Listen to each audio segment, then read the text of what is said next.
Welcome to RP Hub. In this video, we'll discuss about UiPath tenants. We'll discuss here what is UiPath tenants, how to use it, and different concept about UiPath tenants. Tenants is nothing but a user if that user is available in multiple group.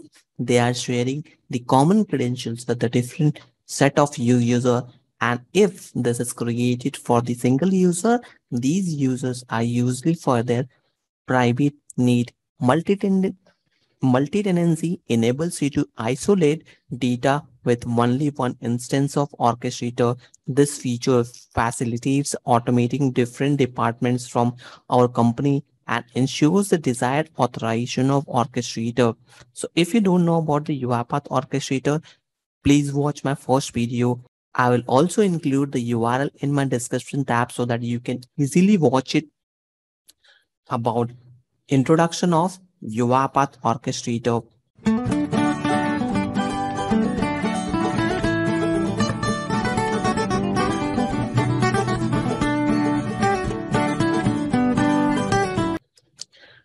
Orchestrator manage the data for the department. However, we can use tenants separate for the following orchestrator components like processes, packages, assets, queues, triggers, robots, environments, jobs, logs, alerts, audits, settings, users, folder machines.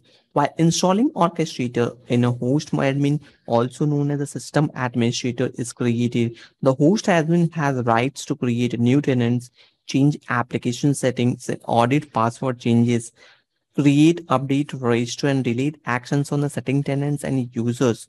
The profile page enables host admins to change their general informations and password and view the last login attempts with the current credentials. The default tenant is also automatically created when we are registering into the UiPath orchestrator. First time, each tenant has a tenant admin created as a local user, which has an administrator role.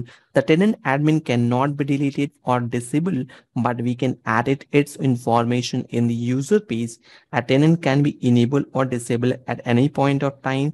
The tenants from the tenants page. So if you are working in the UiPath tenants, you can see different as components are available, like robot configuration, where you can do the or configure the robots.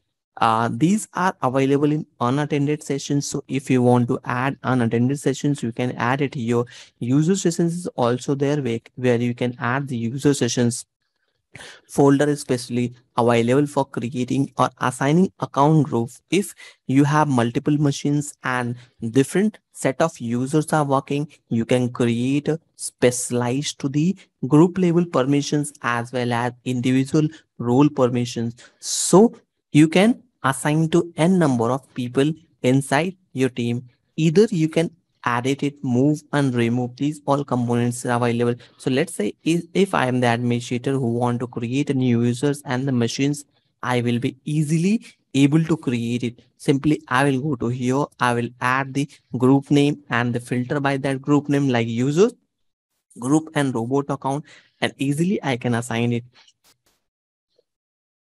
Manage access will help you to add additional role or assign role to specific set of users. You can create a new user and assign the roles.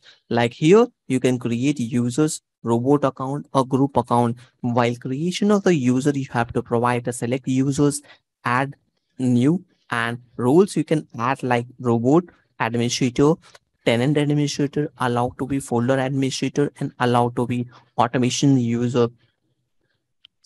In machine settings, you can add n number of machines. Packages will help you to upload different set of packages. In the audit trail section, you can export all of the audit related informations. Credential stores, you can add your own credentials as well as different other credentials. So these are all are manageable in default tenants. So tenants is nothing but a user, or you can also create the user related settings in the settings panel.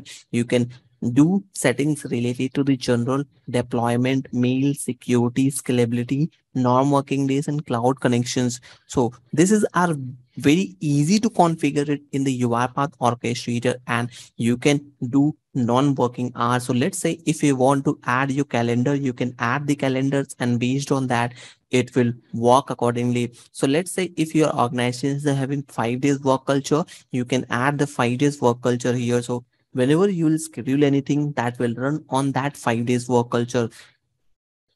Security point of view, we can do the configuration related to disconnect and run disconnected hours. Mail related configuration, you can do it like SMTP host, SMTP domain, and with the port number. Several other configurations are also required to add it depending on your requirement to requirement basis. If you want to do the deployment on CI/CD pipeline, you can do it by easily configuring into the deployment sections. So this is all about UiPath tenant. Hope you liked it. If you really enjoyed the session, consider subscribing and pressing bell icon for more updates. Thank you for watching.